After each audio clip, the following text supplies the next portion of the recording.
بیٹی نے کہا، بابا، عید میں 5 دن رہ گئے ہیں، ہم نے کچھ بھی خریداری نہیں کی۔ مولوی صاحب نے کہا، اچھا میرا پتر، ابھی بہت دن ہے، خرید لیں گے، چاند رات سے 1 دن قبل سب کچھ لے لیں گے۔ مولوی صاحب یہ بات کر رہے تھے کہ اذان سنائی دی۔ مولوی صاحب جو آنکھیں بیٹی کو جھوٹی تسلی دینے پر شرمندگی سے جھکائے ہوئے تھے، ان کو موقع مل گیا اور مسجد کی طرف چل دیے۔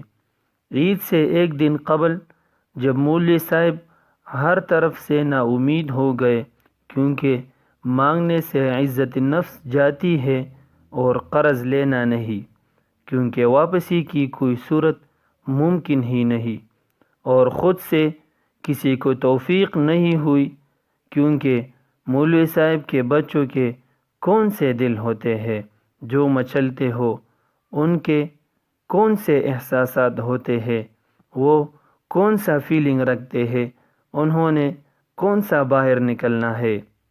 جب کوئی انتظام نہ ہوا تو سوچا، آج جتنی منطق اور استقراء قیاس پڑا ہے، سب کو بروئے کار لا کر بیٹی کو قائل کروں گا کہ بیٹی بڑی عید پر کوئی کپڑے نہیں پہنتا، یہ تو قربانی کی عید ہے، لیکن دڑکا تھا کہ بیٹی بھی تو مولوی کی ہے، کہیں یہ نہ کہے کہ آپ تو قربانی بھی نہیں کر رہے۔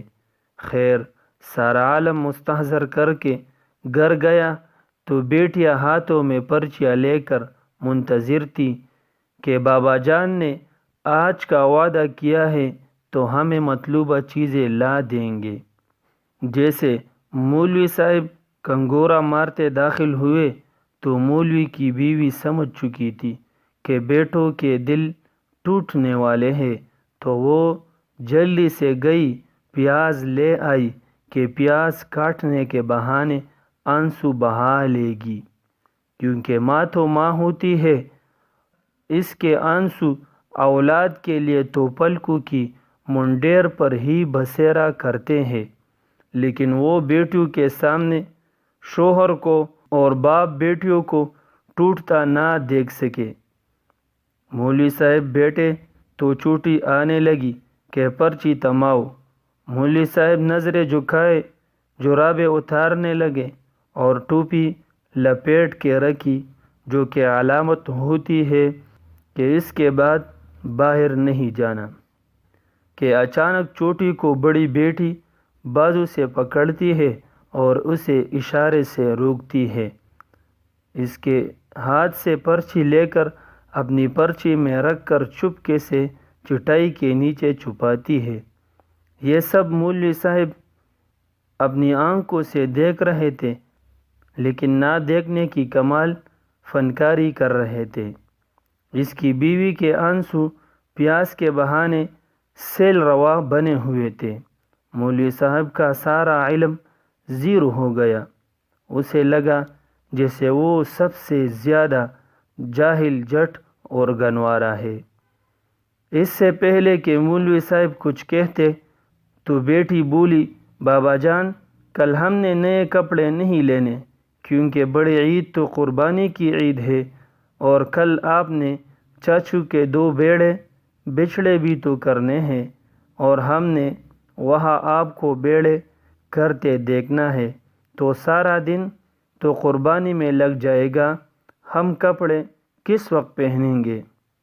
چھوٹی عید کے پڑے ہوئے ہیں، وہی پہن لیں گے۔ وہ ساری دلائل جیسے کاپی پیسٹ کیے ہو، اس وقت دنیا کی سب سے زیادہ عالم، فاضل اور سمجھدار بیٹی ہی لگی۔ بیٹی کی یہ بات سن کر مولوی صاحب نے نظریں اٹھائی، ایک نظر بیٹی کے چہرے پر ڈالی، کچھ دیر کو گردن فخر سے تن گئے، اپنے پگ کا شملہ اونچا، بہت اونچا محسوس ہوا، لیکن اگلے لمحے ہی بچیوں کی معصومانہ خواہشات کا یوں خودکشی کرنا اس کو توڑ گئے۔ اسے اپنے آپ بے تحاشا ناکام باپ، جو عید پر بھی بچوں کی ضروریات اور خواہشات نہ پوری کر سکا۔ اس سے یہ برداشت نہ ہوا، جلدی سے کمرے میں جا کر سونے کا کہہ کر بستر میں گھس گئے اور وہاں ہونٹ لیے منہ کو بھینچا اور آنکھوں سے کہا، تم آزاد ہو، برس لو ورنہ غم کے اندر کے سونامی سے مر ہی جاؤ گے۔ صبح اٹھ کر مولوی صاحب نماز کے لیے چلے گئے۔ واپس آئے تو چھوٹی بیٹی نے 10 20 50 کے چند نوٹ پکڑے ہوئے تھے۔ بولی، بابا یہ پیسے ہیں، آپ ایسے کریں کہ بھائی کو کپڑے لے دیں، اس نے کل آپ کے ساتھ مسجد جانا ہے اور وہ چھوٹا ہے، گلی میں کھیلے گا تو سب کیا کہیں گے۔ یہ ایک اور دھماکہ تھا، لیکن بہن کا بھائی کے لیے پیار کیا ہوتا ہے سب سمجھا گیا۔ ہمارے معاشرے میں اکثر مولوی حضرات کی زندگی اسی طرح کی کشمکش کی شکار ہے۔ وہ شخص جو پورے محلے کو عید کی نماز پڑھاتا ہے، خود اپنے اور اپنے بچوں کے لیے کپڑے بھی نہیں خرید سکتا، جو ساری جماعت کو قربانی کے مسائل بتاتا ہے، خود قربانی نہیں کر پاتا، نہ ان لوگوں کی تنخواہ میں اضافہ ہو رہا ہے، نہ ہی آمدن کا ذریعہ ہے۔ ایسے میں ہم لوگوں کو ہی ان کی مدد کرنی چاہیے۔ ہم 1500 روپے کا سوٹ 5000 روپے میں تو خرید لیتے ہیں، مگر کسی غریب کی مدد نہ کرنے کے ہزاروں بہانے ڈھونڈتے ہیں۔ بڑے پلازے میں جا کر 2 کوڑی کی چیز ہزاروں روپوں میں چپ چاپ خرید لیتے ہیں، لیکن اگر کوئی غریب 50-100 روپے مانگ لے تو فلاسفر بن کر اسے لیکچر دیتے ہیں۔ ایک دوسرے کی مدد سے ہی زندگی کا اصل مقصد حاصل کیا جا سکتا ہے۔